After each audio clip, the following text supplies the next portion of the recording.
বাংলাদেশে নিরঙ্কুশ সংখ্যাগরিষ্ঠতা নিয়ে ক্ষমতায় এলো বিএনপি, কিন্তু কুর্সিতে বসার পর তারেকের ভবিষ্যতের পথ কিন্তু খুব একটা মসৃণ হবে না।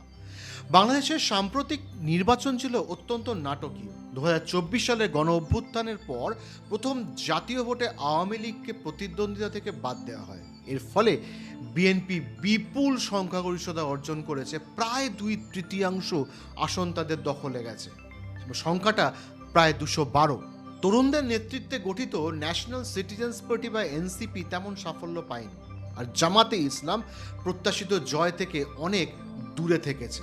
বিএনপি নেতা তারেক রহমান এখন প্রধানমন্ত্রী হওয়ার পথে, যা বাংলাদেশের রাজনৈতিক মানচিত্রে বড় পরিবর্তন আনতে পারে। বাংলাদেশের প্রাক্তন প্রধানমন্ত্রী খালেদা জিয়ার প্রয়াণের পরে তার অন্ত্যেষ্টিতে যোগ দিয়েছিলেন ভারতের বিদেশমন্ত্রী এস জয়শঙ্কর, আর তখন থেকেই বাংলাদেশের সঙ্গে ভারতের সম্পর্ক স্বাভাবিক হওয়ার দিকে এগিয়েছে। জামাতের বদলে বিএনপি সংখ্যাগরিষ্ঠতা পাওয়ায় এই বিষয়টি আরও ত্বরান্বিত হতে পারে বলেই মনে করছেন অনেকে। কিন্তু ভারতের সাথে বিএনপি সম্পর্ক সেই 2004 থেকে কিন্তু একদম ভালো ছিল না। কিন্তু কেন?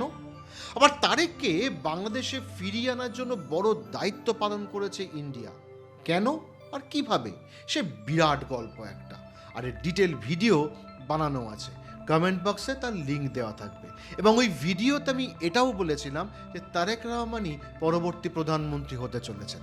ভোটে জেতার পর তারেকের অনেক চ্যালেঞ্জ আসবে। সেই চ্যালেঞ্জগুলি কি, আর ইউনূসের ভবিষ্যৎই বা কি হতে চলেছে, এই সব কিছু নিয়ে আমরা আলোচনা করব। নমস্কার, আমি দিব্যেন্দু, ইন্টারজিও চ্যানেলে আপনাদের স্বাগত। সব শুরু 2024 জুলাই মাসে। ছাত্ররা চাকরি কোটা বিরোধী আন্দোলন শুরু করে, যা পাকিস্তানের মদতে দ্রুত সরকার বিরোধী হয়ে ওঠে। শেখ হাসিনা পদত্যাগ করে ভারতে পালান। আওয়ামী লীগ নিষিদ্ধ। ডক্টর মোহাম্মদ ইউনূসের নেতৃত্বে অন্তর্বর্তীকালীন সরকার গঠিত হয়। এই 1.5 বছরে দেশ অর্থনৈতিক সংকটের মুখোমুখি। মুদ্রাস্ফীতি 8.5%, ডলার সংকট, খাদ্যমূল্য বৃদ্ধি, রাজনৈতিক হত্যা, মৌলবাদ ও অস্থিরতা জাস্ট চরমে চলে গেছে। বারবার সেনাবাহিনীকে দায়িত্ব নিতে হয়েছে প্রশাসনের। মোট 1923 কনস্টিটিউয়েন্সিতে মূল লড়াই তারেক রহমানের নেতৃত্বে বিএনপি এবং নাহিদ ইসলামের নেতৃত্বে ছাত্রনেতা ও তাদের পার্টির এনসিপি। সেই লড়াইতে বিএনপি জোট 212 সিট নিয়ে সংখ্যাগরিষ্ঠ। ঢাকা 17 এবং বগুড়া 6, এই দুটি আসন থেকে লড়েছেন তারেক। দুটিতেই জিতেছেন বড় ব্যবধানে। প্রচার পর্বের শুরু থেকেই তিনি বাংলাদেশের জনগণ তাদের দৈনন্দিন চাহিদাকে প্রাধান্য দিয়ে এসেছেন। কিন্তু দেখার বিষয় যে তারপরে তারেকের সামনে মূল চিন্তা বা চ্যালেঞ্জ কি হতে পারে। প্রথমত, অস্থির এবং অনিশ্চিত সময় বিএনপির উপর বাংলাদেশের মানুষ যে আস্থা রেখেছেন তার মর্যাদা দেওয়া হবে তারেকের কাছে সব থেকে বড় চ্যালেঞ্জের বিষয়। দেশটিতে সংখ্যালঘু মানে হিন্দুদের বিরুদ্ধে অত্যাচার নিয়ে একাধিকবার উদ্বেগ প্রকাশ করেছে ভারত সরকার। প্রায় প্রতিদিনই কোনো না কোনো নৃশংসতার খবর আসছে। এই নিপীড়ন বন্ধ করে বাংলাদেশে আইন শৃঙ্খলা পরিস্থিতির উন্নতিকে অগ্রাধিকার দিলেই জনগণকে ইতিবাচক বার্তা দিতে পারবেন তারেক রহমান। তারপর বড় সমস্যা আওয়ামী লীগ ও তার ভবিষ্যৎ নিয়ে। তারেক নিজে একাধিকবার বলেছেন যে কোনো রাজনৈতিক দল বা তার কর্মসূচি নিষিদ্ধ করার পক্ষপাতী তিনি নন। কেউ দোষ করলে আইন মেনে তার শাস্তি নিশ্চিত করাই হবে তার সরকারের প্রধান লক্ষ্য। হাসিনার আমলে বাংলাদেশে দীর্ঘদিন ধরে নিষ্ক্রিয় করে রাখা হয়েছিল বিএনপিকে। তারেক কি সেই পথেই হাঁটবেন? মানে হাসিনার পথেই কি হাঁটবেন তারেক?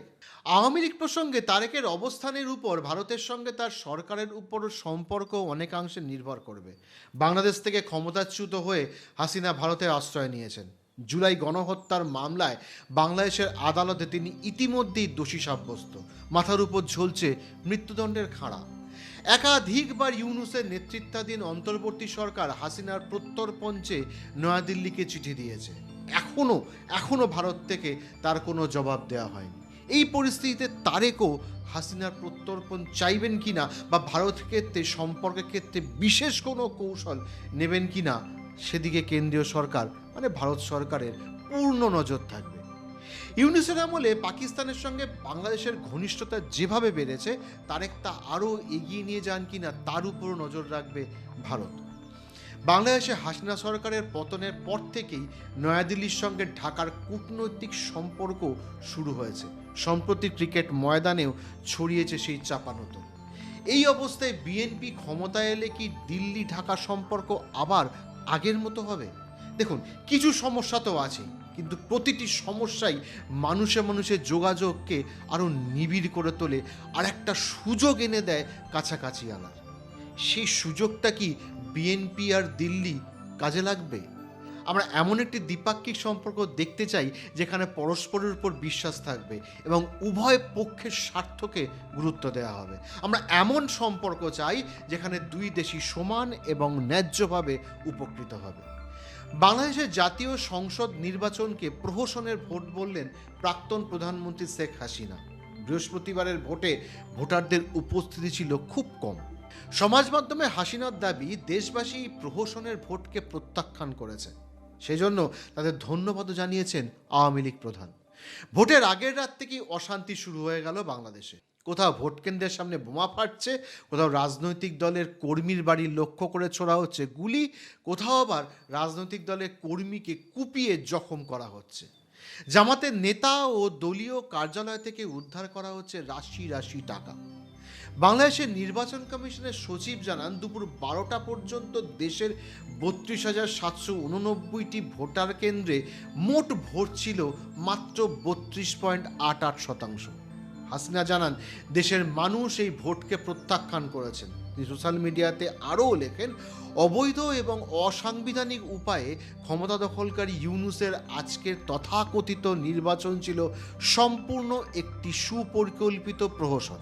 জনগণের ভোটাধিকার, গণতান্ত্রিক মূল্যবোধ এবং সংবিধানের চেতনাকে বুড়ো আঙুল দেখিয়ে আয়োজন করা হয়েছে আওয়ামী লীগ বিহীন, ভোটার বিহীন এই প্রতারণামূলক নির্বাচন।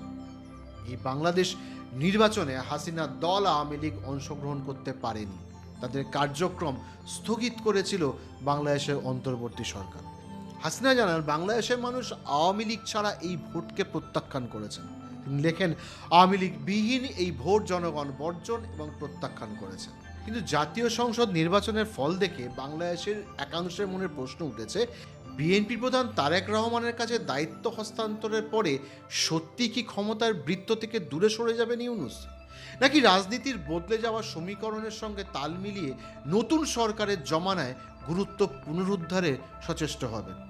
একদা হাসিনার পিতা শেখ মুজিবুর রহমানের বড় অনুরাগী ছিলেন ইউনূস। মুক্তিযুদ্ধের সময় বাংলাদেশ সিটিজেন্স কমিটি বা বিসিসি গড়ে পশ্চিম পাকিস্তানের বিরুদ্ধে আন্দোলন গড়ে তোলার কাজে সামিল হয়েছিলেন ঢাকা বিশ্ববিদ্যালয়ের অর্থনীতির এই ছাত্র। মুজিব হত্যার কয়েক বছর পরে তার কন্যা হাসিনা সক্রিয় রাজনীতিতে যোগ দেন। তার সঙ্গেও একটা সময় পর্যন্ত সুসম্পর্ক ছিল ইউনূসের। 1997 সালের ওয়াশিংটনে আয়োজিত মাইক্রোক্রেডিট কনভেনশনে আমেরিকার তৎকালীন ফার্স্ট লেডি হিলারি ক্লিন্টনের সঙ্গে হাসিনাকে যুগ্ম সভাপতিত্বের দায়িত্ব দিয়েছিলেন এই ইউনূসই। কিন্তু পরে হাসিনার সঙ্গে ইউনূসের সম্পর্কের অবনতি হয়। ইউনূসের গ্রামীণ ব্যাংকে সুদখোর বলে দাগিয়ে দিয়েছিল আওয়ামী লীগ। ইউনূসকে বলা হয়েছিল গরিবের রক্তচোষা। হাসিনার প্রধানমন্ত্রীত্বে ইউনূসের বিরুদ্ধে দায়ের হয়েছিল দুর্নীতির মামলা। ওই হিলারি ক্লিন্টন নিজে অর্ডার দিয়ে তখন ওয়ার্ল্ড ব্যাংকের যিনি চেয়ারম্যান ছিলেন, প্রেসিডেন্ট ছিল মিস্টার জলিক, তাকে দিয়ে পদ্মা সেতুর টাকা বন্ধ করে। যে পদ্মা সেতু করতে যেয়ে আমাদের উপর বদনাম দিয়েছিল, কে দিয়েছিল? একটা ব্যাংকের এমডি পদের জন্য, একটা ব্যাংকের এমডি, সেটাও সরকারি বেতন। ভোট পরবর্তী বাংলাদেশে ইউনূসের বানপ্রস্থ যাওয়ার ঘোষণা নিয়ে সংশয় হয়েছে এই মামলা নিয়ে। অনেকেই মনে করছেন ভবিষ্যতে ফৌজদারি মামলা থেকে রেহাই পেতে রাষ্ট্রপতি পদের রক্ষা কবচে নজর দিতে পারেন তিনি। ঘটনাচক্রে বর্তমান রাষ্ট্রপতি মোহাম্মদ শাহাবুদ্দিন আওয়ামী লীগ তথা হাসিনার বড় ঘনিষ্ঠ ছিলেন। 2024 সালে ক্ষমতার হস্তান্তরের পরেই ইস্তফার ইচ্ছা প্রকাশ করেছিলেন তিনি। কিন্তু এই পরিস্থিতিতে ইউনূসের সম্ভাব্য গন্তব্য ভবিষ্যতের রাষ্ট্রপতি নিয়ে জল্পনা আরও দিন দিন জোরালো হচ্ছে। দায়িত্ব ছাড়ার পর ইউনূসের কথা মতো তিনি 3টে কাজে মনোযোগ দেবেন বলে বলা হচ্ছে। Number 1, digital health care development. এর মাধ্যমে বাংলাদেশের নারীদের স্বাস্থ্য পরিষেবায় অংশগ্রহণ বাড়ানোর উদ্যোগ নেওয়া হবে। পাশাপাশি প্রবাসী বাংলাদেশিরা যাতে ডিজিটাল পদ্ধতিতে তাদের পরিবারের সদস্যদের স্বাস্থ্য সংক্রান্ত খোঁজখবর রাখতে পারেন সেই ব্যবস্থাও করা হবে। নাম্বার 2, শিল্প বাণিজ্য ক্ষেত্রে তরুণ উদ্যোক্তা তৈরির কার্যক্রম অব্যাহত রাখা। যুব সমাজকে অগ্রাধিকার দেওয়ার বিষয়টিতে অত্যন্ত গুরুত্ব দেবেন ইউনূস। যে 3-0 তত্ত্ব নিয়ে তিনি দীর্ঘদিন কাজ করছেন তাতে নতুন গতি সঞ্চারের চেষ্টা করা হবে। এই তত্ত্বের মূল অভিমুখ হলো বাংলাদেশকে শূন্য দারিদ্র্য, শূন্য বেকারত্ব এবং শূন্য নিট কার্বন নিঃসরণ রাষ্ট্রে পরিণত করা। সারা বিশ্ব তথা ভারতবর্ষের নজর থাকবে বাংলাদেশের দিকে। তারেক রহমানের মসনদে বসার ক্ষেত্রে ভারতের ভূমিকাও কিছু কম নয়, সেটা আমি আগেই বলেছি। আশা রাখবো এক নতুন বাংলাদেশের, যেখানে ভারত বাংলাদেশ এক গোষ্ঠীর মতো কাজ করবে। আমরা আশা রাখবো ভারত বাংলাদেশ এক নতুন সম্পর্কের যেন পুনর্গঠন হয়। সবাই ভালো থাকবেন, সুস্থ থাকবেন। জয় হিন্দ, জয় ভারত।